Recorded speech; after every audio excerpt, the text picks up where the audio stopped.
What is up, everyone? It's Quinn here, and in this video I'm going to be going through some of the top Week 7 waiver wire targets. We have 6 teams on bye in Week 7, so you could be in a spot where you need to pick up a streaming option, whether it's at the running back, wide receiver, quarterback, tight end position. Maybe you're streaming a defense. We're going to be covering every single position in these videos. If you guys enjoy, hit the like button, subscribe to the channel. Any fantasy questions, drop them down below. I'll make sure to get back to you as soon as I can. These are going to be players who are available in 60% or more leagues using the ESPN Fantasy Football waiver wire stats. So these guys are rostered in 40% or fewer leagues. And let's just dive right into the running back position. We're going to start it off here with Jordan Mason. He's currently rostered in only 1.4% of leagues, and we saw CMC leave early with an oblique injury. Now, we're not quite sure exactly how serious that injury is going to be, and I think a lot of people would assume that you should go out and pick up Elijah Mitchell, because in previous seasons, Elijah Mitchell has been that clear CMC handcuff. But it looks like Jordan Mason has kind of stepped up and earned that spot. We've had Mitchell miss some games with, I believe, a knee injury, but he was actually healthy, active for this game. He did get in, but he only played 7 snaps to Jordan Mason's 15. Mason logged 5 carries to Mitchell's 2, and then Jordan Mason ran 9 routes to Elijah Mitchell's 5. So on all accounts, Jordan Mason played the larger role compared to Elijah Mitchell. So if CMC is going to miss some time, I think Mason would be the guy you want to go out there and get. Obviously, the running back 1 role on this 49ers offense is going to be very, very valuable. So someone you should definitely be looking out for on the waiver wire. Now, the next running back is going to be Devin Singletary, and he could honestly be like the running back you should be going out and getting, assuming CMC's injury isn't super long-term. He's rostered in 27.5% of leagues, but Dameon Pierce may have actually lost this starting job to Devin Singletary here in Week 6.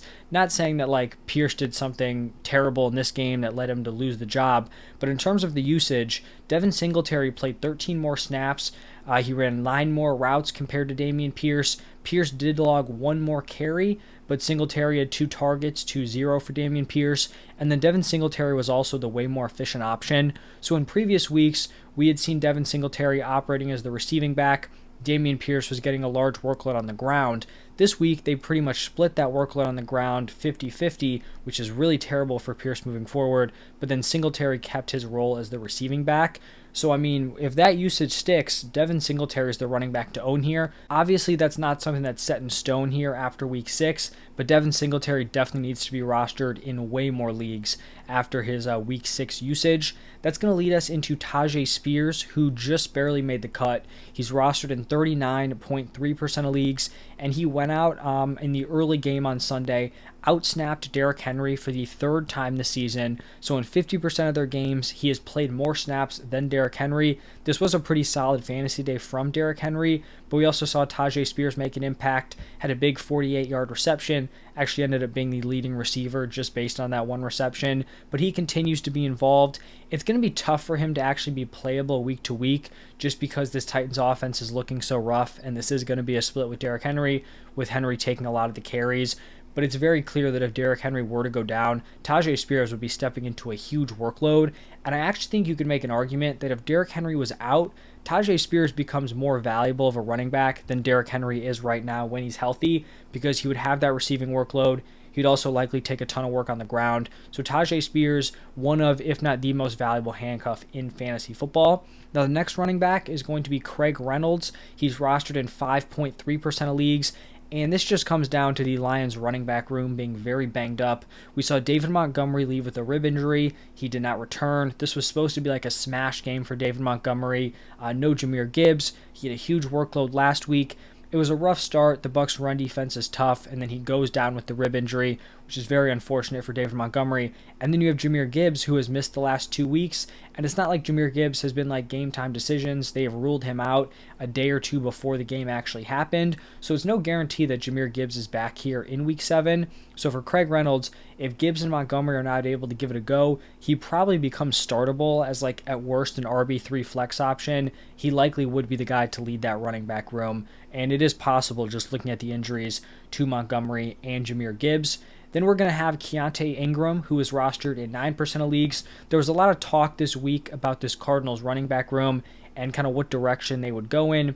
You had DeMercado step up. He played really well when James Conner went down. But then you had Keontae Ingram, who had been banged up. He wasn't healthy for that game. So the question was, who was going to go out there, get the larger role? We actually saw DeMercado take the most snaps, but a lot of that was just kind of like empty running routes late in the game. Keontae Ingram led all running backs in carries and targets. I think this is probably a running back room you want to fade in the short term. Like, I wouldn't be super excited to go out and throw Keontae Ingram into my lineup in week 7. Like, maybe you're forced to just based on all the bye weeks, but I wouldn't love it. I just think if there is a running back who is the best shot at like being the number one and someone you actually want to play while James Conner's out, I think after this week, Keontae Ingram is probably the guy you would want to look to for that. Rostered in under 10% of leagues, so he probably is going to be out there on the waiver wire. Now we're going to have Kareem Hunt, who was rostered in 27% of leagues, and this was a pretty solid split between Jerome Ford and Kareem Hunt. We saw Ford play 38 snaps to Kareem Hunt's 28. They both ran 13 routes. 17 carries for Jerome Ford, 12 for Kareem Hunt, and then they both saw 2 targets. We did see fantasy-wise Kareem Hunt outscored Jerome Ford, but it's just because he got into the end zone. So I still think that Jerome Ford is the better option moving forward, but who knows? Kareem Hunt could gain on him. An injury to Ford could set Kareem Hunt up well, but someone who definitely needs to be rostered in pretty much like every competitive league, and even in some smaller leagues, like 27%, way too low for Kareem Hunt, especially with the role he flashed here in week 6. Now we're kind of just getting into the handcuff options. Kenneth Gainwell, rostered in 30.5% of leagues. The clear DeAndre Swift handcuff. Zach Charbonnet, rostered in 35% of leagues. The Kenneth Walker handcuff. It may just seem like I'm blowing by these, but it is very important to go out there and snag these handcuffs, especially if you're like on a struggling team, you're lacking some talent, some depth.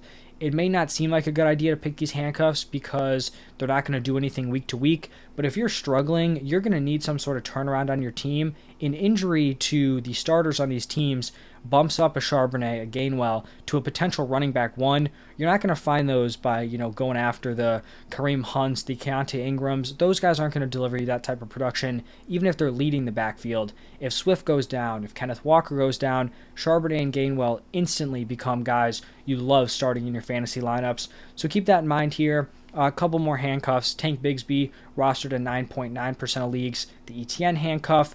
And then Latavius Murray, I think, becomes interesting at 6.2% ownership. Obviously, terrible news with the Damian Harris situation. At least it seemed like he had movement in his extremities. At least that was the report during the game. But behind James Cook, there had kind of been this two-man split with Latavius Murray and Damian Harris. At this point, you can't imagine that Damian Harris is going to be playing anytime soon, which now opens up Latavius Murray to be that handcuff option. So obviously, for like real life perspective, terrible news for Damian Harris. But fantasy-wise, I do think it makes Latavius Murray a little bit more rosterable going forward. Now shifting over to the wide receiver position, I want to start it off here with Rashee Rice, who is rostered in 30.4% of leagues. He still hasn't necessarily broken out in terms of running a ton of routes. He only had a 48% route participation, which isn't good, but it's way better than what we saw last week. And he just continues to earn targets and produce 4 receptions for 72 yards.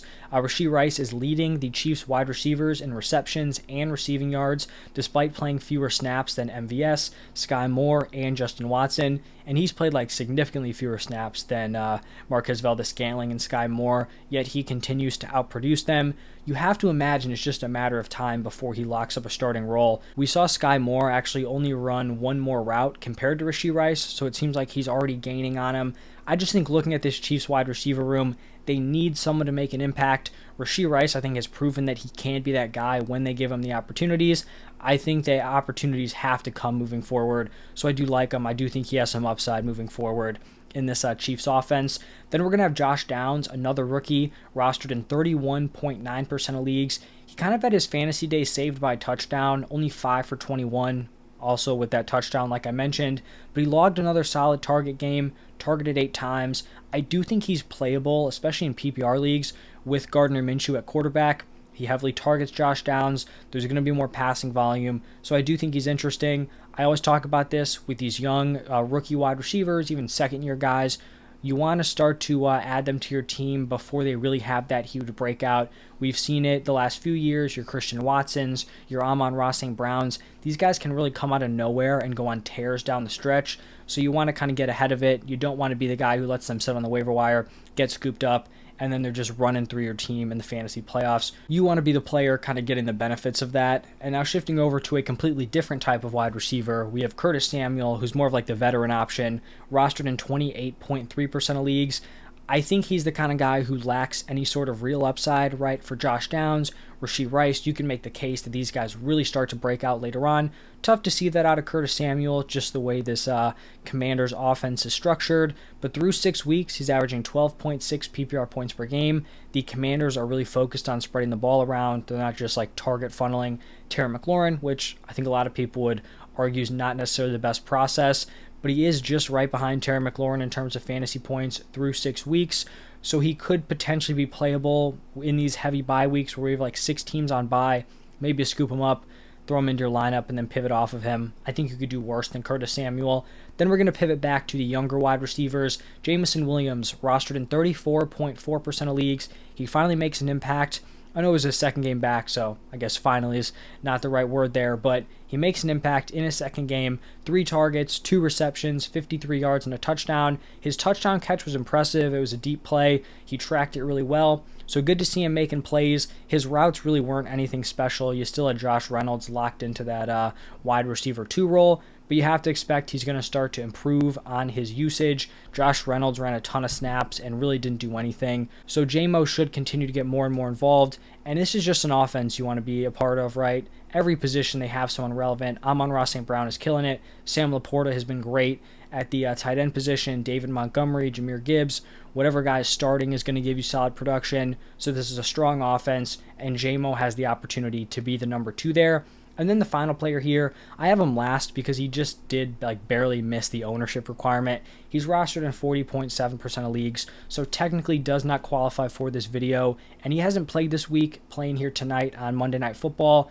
But I do think if he is out there on your waiver wire, you have to go pick up Quentin Johnston. He hasn't really done anything super spectacular to start off the season, but at worst right now, he's the wide receiver 3 on a strong passing attack. Also, they're coming off the bye week.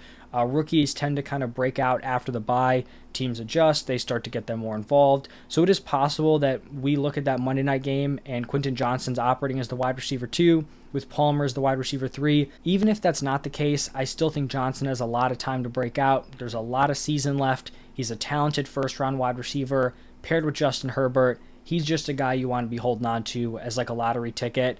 Now pivoting over to the quarterback position, only 5 wide receivers for this video. A lot of the young guys really haven't been flashing as of late.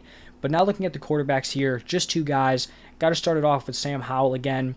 Rostered in 19.1% of leagues.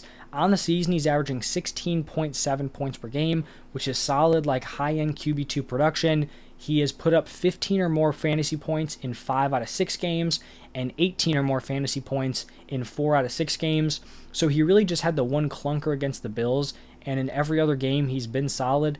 If you need a streaming option during some weeks, Sam Howell could definitely be that guy for you. He does play in Week 7, so if you have some of those other quarterbacks on bye, he could be your guy. Another guy who could be that option is Baker Mayfield, rostered in 19.7% of leagues. He really had a kind of a down game against the Lions, and I do think he's a little bit banged up. But if he is able to play here in Week 7, you've got like probably 3 potential fantasy starting quarterbacks that are on bye. He could be more of the streaming option that's more likely available. Mayfield goes up against the Falcons, so a decent matchup there. We just saw Sam Howell perform well against them. So those are going to be the 2 quarterbacks. And now pivoting over to the tight end position, typically a really rough spot in this waiver wire video. I do think there are some interesting options this week. Going to start it off here with Luke Musgrave, as I typically do. He's rostered in 17.7% of leagues. That actually fell because the Packers were on bye, so he got dropped in some leagues. He led the Packers in routes run through the first 3 weeks. He left early on in Week 4 with a concussion. He came back in Week 5. He was actually benched kind of early on in that game for I think like a little bit over a drive. He was completely out. He started filtering back in, still logged a 69% route participation despite being benched for like a full drive plus, which is impressive, and saw 7 targets, so he's still very involved in this offense. He's running a solid number of routes. Definitely someone who should be rostered, especially on some teams that are in need at the tight end position. Then we're going to have Logan Thomas, and I'm surprised he isn't rostered in more leagues after his huge Thursday Night Football. He just made the cut, being rostered in 39.1% of leagues, but like I referenced, he had a 20.7 PPR point game in Week 5, so even though he only had one reception here in Week 6, he's still going to be relevant as a streaming option. The bar is very low. Not a ton of tight ends have the ceiling that he showed in Week 5, so someone who's definitely still relevant as a potential streaming option. Then we have Michael Mayer, and good to see, kind of some action here out of Michael Mayer. Rostered in only 1.4% of leagues, and it's kind of warranted because he was a complete non-factor through the first 5 weeks. In the first 5 weeks, he had 5 total targets. He has a huge breakout here in Week 6. He goes from 5 targets in Weeks 1 through 5 to 6 targets here in Week 6 alone. Catches 5 of those for 75 yards. This also used to be a tight end by committee between him and Austin Hooper, pretty much splitting the routes 50-50. This is no longer that committee. He got bumped up to 67% route participation. Still not a great number, like you'd like that to be higher, but with how well he played here in Week 6, I could definitely see that role expanding. So not someone you necessarily want to pick up and like plug and play right away, but someone where maybe you want to stash him, hope he continues to build on that role, and then he becomes relevant down the stretch, kind of like some of those rookie wide receivers I've been talking about. And then the final tight end here is going to be Jonnu Smith, rostered in 14.4% of leagues. And this is just one of those situations where it feels gross, but he just continues to produce for fantasy. Over the past 5 games, he's averaging 6.4 targets per game, which isn't anything crazy, but for a streaming tight end, that's a fine number.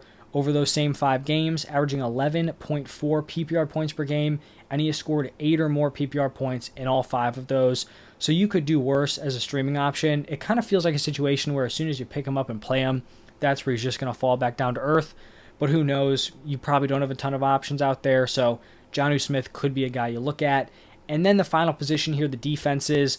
Even with the 6 teams on bye, you might think it's a rough week for streaming defenses. It's actually pretty great. I think we have 5 really strong options in this video. First off, we have the Rams rostered in 3.7% of leagues going up against the Steelers. For the Rams, we just saw them shut down the Cardinals. Steelers offense has looked terrible. I know they're coming off the bye, but can't imagine they've gotten wildly better over that time. Then we have the Seahawks rostered in 19.5% of leagues going up against the Cardinals. They hung tough with the Bengals. Didn't really let Joe Burrow feast. We just saw the Cardinals really struggle going up against the Rams. So I like that here for the Seahawks. Seahawks defense impressive in back-to-back weeks after they just dominated the Giants. Then we have the Raiders, who are rostered in 21.9% of leagues. They go up against the Bears. Justin Fields with the dislocated thumb on his throwing hand.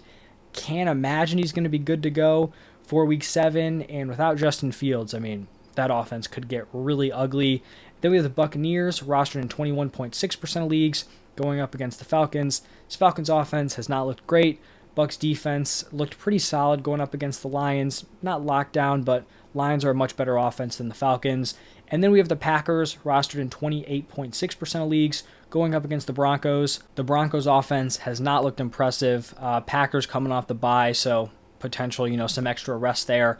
I really like all 5 of those streaming options. Really a great week to be streaming your defenses. But that is going to wrap it up for the top waiver wire targets. Hope you all enjoyed the video. If you did, hit that like button, subscribe to the channel if you're not already subscribed. But then I'm going to be jumping into my buy low and sell high player videos. So check those out if you are interested. Those are coming out today. Thank you as always for stopping by, and I will see you in the next one.